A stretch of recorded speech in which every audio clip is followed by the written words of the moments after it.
So Laura, perhaps we can start with you. So, you work with all different kinds of companies, obviously at Bain. Perhaps you can give us just a little bit of background for how, in your experience working in this field, marketing organizations used to be organized, and now how rapidly you see that changing. Sure, happy to start there, and excited to be here with everyone today. In my experience, we've seen lots of change happening in marketing, and the good news is marketing has really earned a seat at the table in the C-suite in a lot of strategic discussions about what's the future of the brand and products. And so that's a great outcome. The difficulty is that it's actually meant that marketing has to operate quite differently. The speed with which decisions need to be made and the cross collaboration that needs to happen within marketing is a lot different, I think, than it used to be. In B2B companies in particular, it used to be that marketing could kind of go off on their own and do some cool stuff and sort of let good things happen. But there's a lot more collaboration that's required, a lot more bridges that are required with other parts of the organization, and even within marketing that have needed to be changed. So within marketing, we've seen some big changes in both B2C and B2B companies in the idea of smashing silos between functions, so making sure that merchandising is aligned with marketing, is aligned with pricing, as well as just a dramatic increase in the amount of speed that's required to make decisions. And so to me, silos is also indicative of some of the legacy processes or long drawn out things that used to happen. A budget would get set 18 months in advance, and then somebody would go and execute that campaign, and never really needing to interact with the research team or never needing to draw upon other resources within marketing. And that's just different now. There needs to be cross-platform campaigns. There needs to be cross-collaboration to be able to put the customer at the heart of everything. And so I've seen a lot of marketing organizations start to reorganize around, no longer around products or channels or types of media, but around the customer and their journey. And that's pretty disruptive. But it's also pretty beneficial because we've seen in a lot of the research that we've done and a lot of the projects that we've worked on that increasing the speed of decision-making can have tremendous benefits. And the companies that are leading in marketing today tend to make decisions, and we've actually done some research on leaders versus laggards in marketing. The leaders tend to make decisions 2.5 times faster, and they actually use data in those decisions 3 times more often than those who are lagging. So there's a lot of really good benefit in terms of the performance that those leaders have had, gaining share, gaining sales, and actually reducing cost as well. And then that's the precursor for being able to build more bridges with other parts of the organization. Because if you can get things really humming in marketing, it's easier then to be able to create those cross-functional teams that include IT or analytics or data, other parts of the organization that need to be humming as well. So is it really data that's the key there? You mentioned that statistic that fast-moving marketing teams are using data more often, but are there any other components? What would you highlight as the keys to speeding up those processes? Well, I think digital has also had a big impact because you just have much more real-time feedback on what you're doing. But I wouldn't say that data is actually the catalyst. I think data is definitely an enabler. But what the catalyst is thinking more about what the consumer is looking for over the course of their lifetime. So an example would be some work we've spent a lot of time doing with retail banks. I think it's a really good example. Banks used to be organized very siloed by channel or by product. And even though I may be somebody who wants to use my mobile device to check my balance, I was then forced to go to a branch in order to be able to conduct some different types of transactions. And the bank was organized and the marketing department was organized in ways where the mortgage folks didn't really think about savings product, or the mobile folks didn't necessarily think about the in-branch experience. And that's been turned on its head so that my experience as a customer is what's driving how the organization works, and it allows you to be much more responsive to the cues that you're getting in all of these different touch points. So Michael, turning to you, General Mills is a really well-established, well-loved brand, but also not the newest one around. It's not an upstart brand. We have a panel later today talking about how challenger brands are coming in and challenging how the big established CPG and other brands in other industries going forward. But at General Mills, when you came on, what was your what were your main priorities? What did you see as things organizationally within the marketing team that needed to be changed? Sure, yeah. Well, I had spent most of my career working at ad agencies. So when I got this proper grown-up job, I had the advantage of not really knowing anything. And it was fantastic. It's an exotic place, corporate America. And General Mills, you're right, the love and trust and sort of gauzy, nostalgic warmth that people feel towards some of those brands is deep and valuable, but we're also a big food company, and as you might have heard, it's tough being a big food company these days. So at the same time, there was an understanding that we need to innovate and change our portfolio and change the way we market it and get more precise with our use of customer data.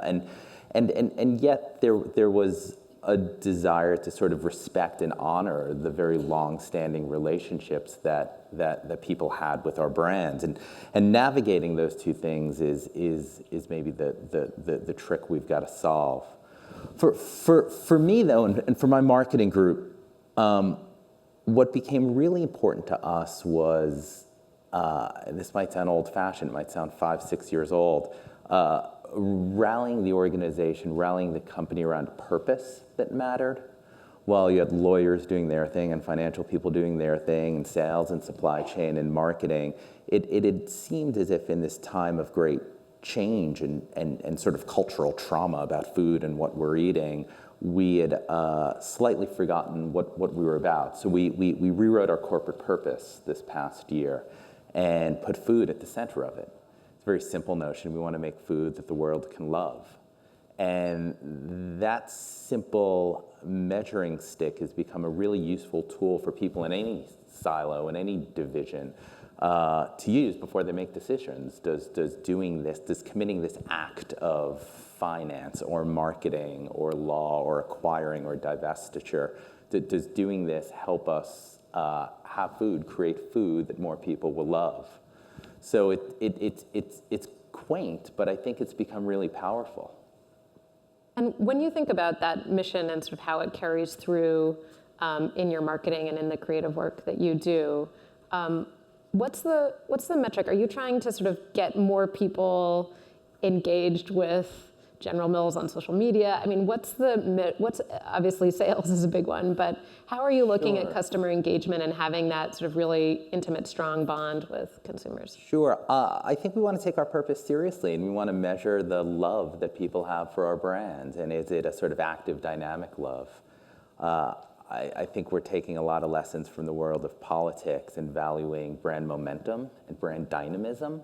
Is a brand heading in the right direction, or is it stuck in place, has become a really important metric for us. But at the end of the day, these are brands and categories that people purchase pretty frequently. So unlike in other categories where the sort of long-term brand health metrics might matter, we've got a pretty good proxy in how people feel every Saturday when they go to the supermarket. Makes sense. So Phil, a very different product than General Mills. So when you're thinking about these challenges in the context of a digital product, can you help walk us through sort of what that means for your pace of decision making and decision making within Tinder?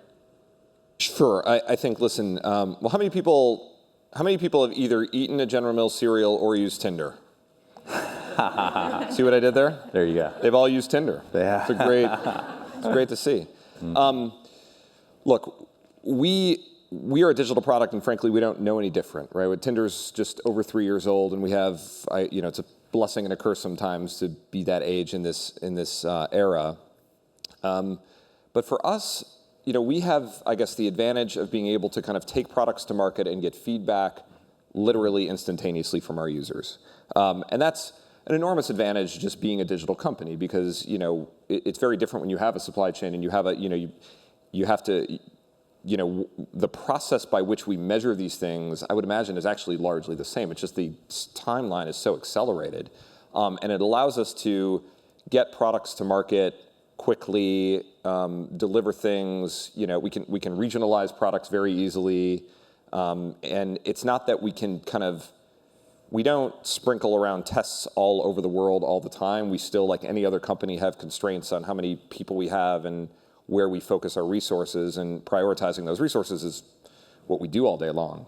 But we are able to put something into the market and understand pretty much instantaneously whether it's working or not, and if not, why, et cetera. So what that means, I think, for the organization, and this goes to the kind of theme of smashing silos, is that the organization has to be prepared and really focused on the same metrics and understand what success means and be ready to pull the trigger on scaling something incredibly quickly, right? Like, we can roll something into a test market and have to make a decision about whether to scale it globally a day later.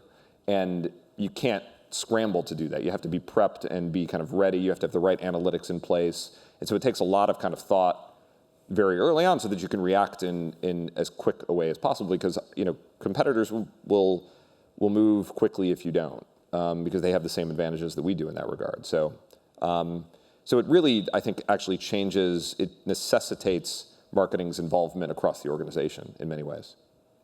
Michael, maybe we could go to you again. Both Laura and Phil spoke about speed.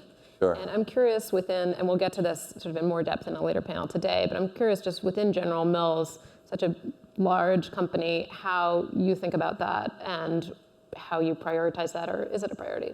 Yeah, it's a massive priority. We've got the reality that a lot of our products are things that are grown on farms and cooked in kitchens and ovens and sent to factories and wait for packaging and get on trucks. So unlike what Phil's dealing with, we've got the reality of the thing we sell necessitating a certain amount of time. But when it comes to marketing, man, we're trying to be a whole lot more dynamic. Like everybody else, we're swimming, we're awash in consumer insight and data, and trying to figure out how to give people what they need when they need it. So, if you're the proverbial mom on a Tuesday night driving the kids to soccer and you don't know what to get on the kitchen table, we've got something for you that might be different if you're on your way to yoga class and you need a protein bar. So speed, I think, for us is being expressed in the way in which we market, perhaps as a way to compensate the reality that it just takes time to get our food to the places where you could buy it. That said, the digital world, e-commerce, is as you know, disrupting the way that people shop, which is a wonderful thing. Totino's Pizza Rolls is going to be doing a wonderful promotion with Amazon Prime on, what day in April? April 20th. In Colorado, where you can get your pizza rolls delivered within an hour.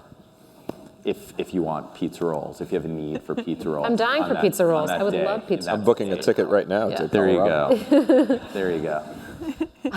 That's very funny. So that's an example of a partnership. My next question was about sort of working outside of organizations, because I did a story for this week's issue on sort of the challenges of digital marketing and how some of the big players are responding to very well-publicized challenges, as everyone in this room knows about transparency and fraud. And I was just looking at that Loom escape, that map of 2,500 companies from Luma, and it's just striking, right? So in an age where no marketing team internally within a big company is an island, right? I mean, you're working with so many different partners and trying to keep track of your partners' partners and make sure that you're getting a good return on your investment, and also, wanting to ward off bad actors that seep into that supply chain. How do you think about that? I'm not sure, Laura, maybe we could start with you, whether you've seen companies sort of deploy certain strategies to keep a handle on this supply chain, and then maybe Michael or Phil, if you can chime in. Yeah, I've seen both the expansion and proliferation of all of those companies in the Loomascape. I think we're at like 3,000 or something. Yeah, now. it's It's getting crazy. close. What's also striking is when you try to compare who was in it last year versus who's in it this year, and there's not a lot of overlap. That's also pretty daunting for a marketer who's trying to figure out, well, what are the ones in here that all kind of sound similar but a little bit different? Who would be a good partner down the line? I think what it's actually caused is we've seen a lot of companies start to think about more of the capabilities they need to build in-house.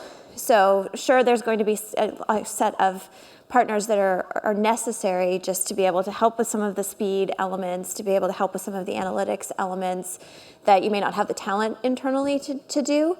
But I think a lot of the proliferation of the number of vendors has also increased marketers' awareness of the fact that the most valuable asset they have is their own consumer data. And that's easy to say for a bank or a retailer. It's a little harder to say when you're not as close to the consumer data as a packaged goods company may be.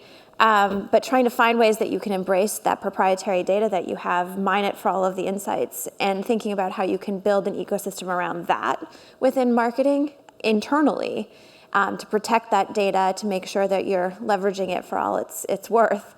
Has been one of the trends that we've seen happen more often in the last few years, as opposed to saying, well, who are the 15 different partners that I need to have in order to be able to help me get through all of this? What are the capabilities, whether it's creating my own ability to buy programmatically, whether it's hiring my own data scientists and building a pretty robust analytics team, or whether it's just thinking about differences that I want to have in the negotiations and contracts that I have with my agency partners. We see a lot of things changing there, and we often get involved because we're helping organizations see that they can get from point A, where they are very reliant on a lot of vendors, to point B, which is taking control of more of those things themselves. Michael, how are you dealing with this at General Mills? Yeah, it's interesting because I think fundamentally it is this shift from a push model of marketing to one in which you need to create things that people actually desire, be it your products, be it your marketing, be it the experience that they have.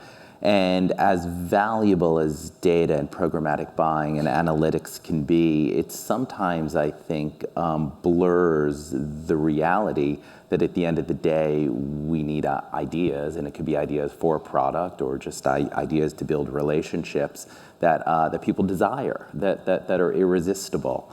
How much precision is too much precision when you're precisely targeting people with crap? Is a question we got to ask ourselves.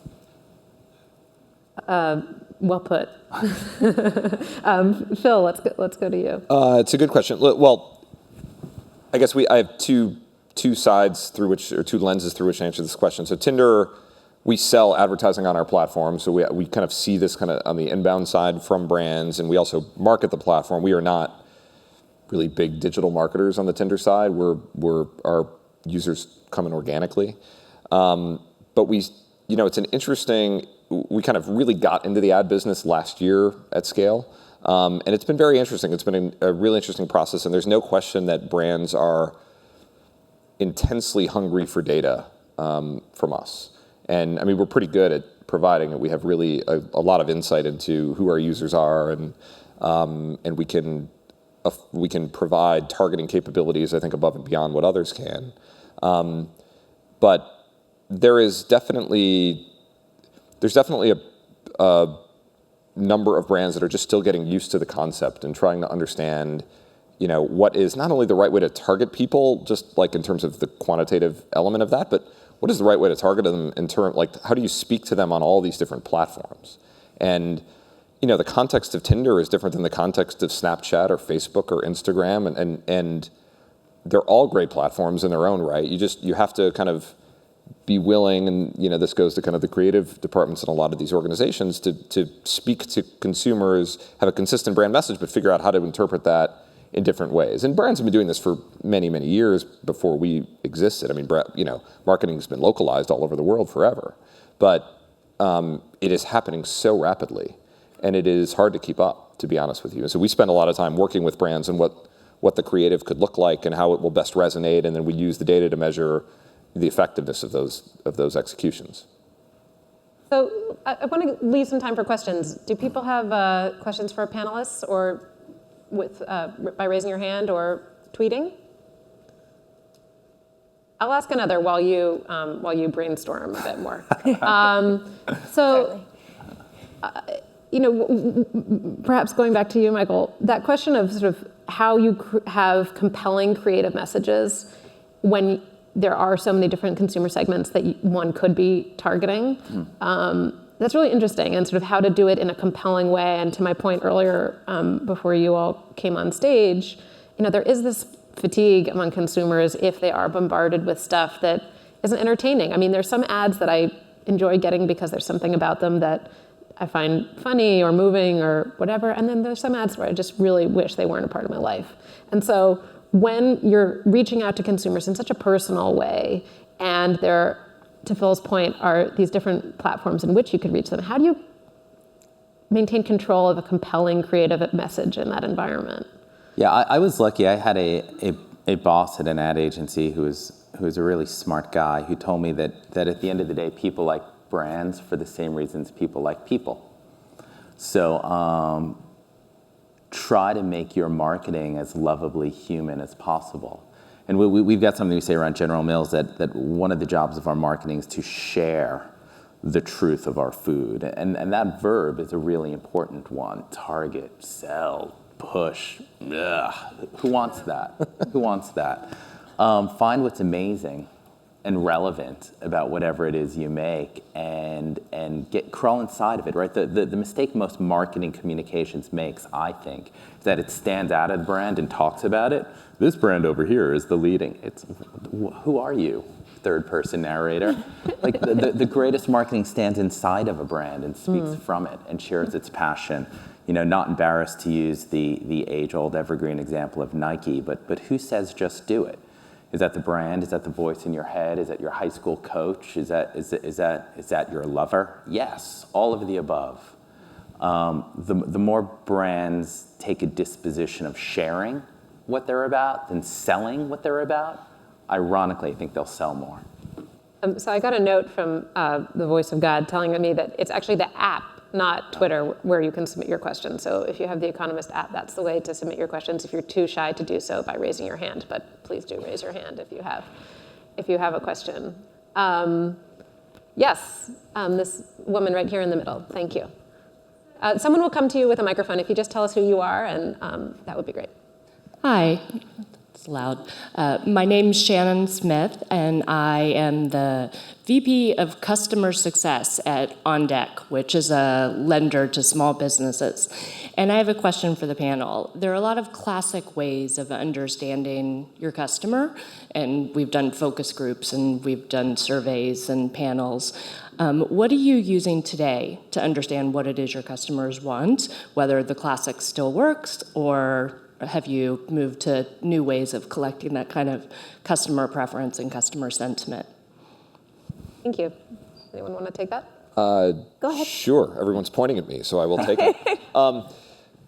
For us, look, as a digital product, we have a few different levers that we can kind of use. None of these are a substitute for, I think, the classic methods, and I can tell you how we do that as well. But look, we have product data that tells us what's working and what's not, and we can look across the world. Tinder has users all over the world, and so we can kind of very quickly see what things work in which places and what things might need to be tweaked in other places.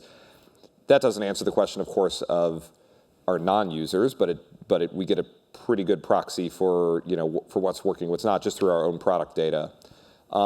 We survey a lot.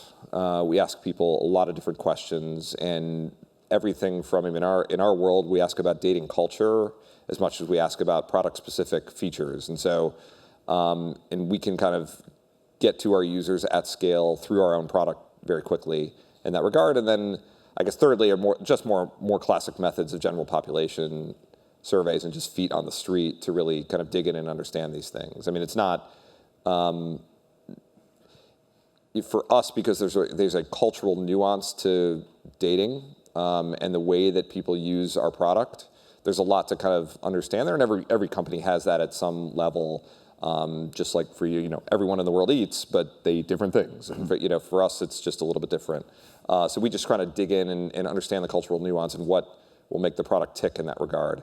So we leverage digital because of its speed, because of its scale, and we can do it very inexpensively, but it's not a substitute for the classic stuff either. I'll add on to that, to put a finer point on a couple of things. So, with our clients, we still do a lot of the traditional kind of focus groups, customer survey, research, but have incorporated a lot more of design thinking into a lot of the research that we're doing if we're actually going to go out and interact with customers, for two reasons. One, it actually does create some breakthrough thinking, so it's actually a different way of asking people questions to be able to get really underneath what is the need that they're trying to fulfill, that you can't always get to with focus groups, or you can't always get to with traditional surveys. But the second reason we found that it's really powerful is that you can get a lot of members of the executive team, as well as the frontline who are meeting with customers, involved in exercises like that, where for the first time in a long time, sometimes some of the C-suite is actually sitting down and engaging with a customer, and they haven't talked to them in 25 years. And that creates some actually pretty innovative thinking that we haven't seen before. And secondly, I think another technique, given we have digital and given it does have such a rapid cycle time, we have been helping a lot of our clients with A/B testing, or multiple A/B testing, or multivariate testing that allows you to do exactly what Phil was describing, but very quickly get a read on slight different variations that you can put out either through digital channels, you can put out through a call center, you can put out through the frontline branch people. There's lots of different ways that you can create those slight variations with the control group and get very good feedback real time on what not only customers say they're interested in, but then how they really react in real time. And we have as you'd imagine, at a CPG company, a pretty crack consumer insights team. But their sort of mission is fascinating to me. It was really intriguing when I joined. They want to build intuition in the organization for how to best serve our consumers. So we have shifted. We do all the sorts of traditional research, newfangled research you'd imagine, but we've sort of shifted the energy of that to the beginning of processes, as opposed to testing and evaluating things at the end. It goes to your point earlier, Charlotte, about speed and how we're trying to build speed in. For example, I don't think we've copy tested any marketing for about 1.5 years now, because it takes too much time. Wow. And if arguably you've got empathy and intuition up front, you obviate the need to second guess yourself. Really interesting. We are out of time, but that's such a fantastic way to start the day. Thank you so much for bringing these insights to us. It's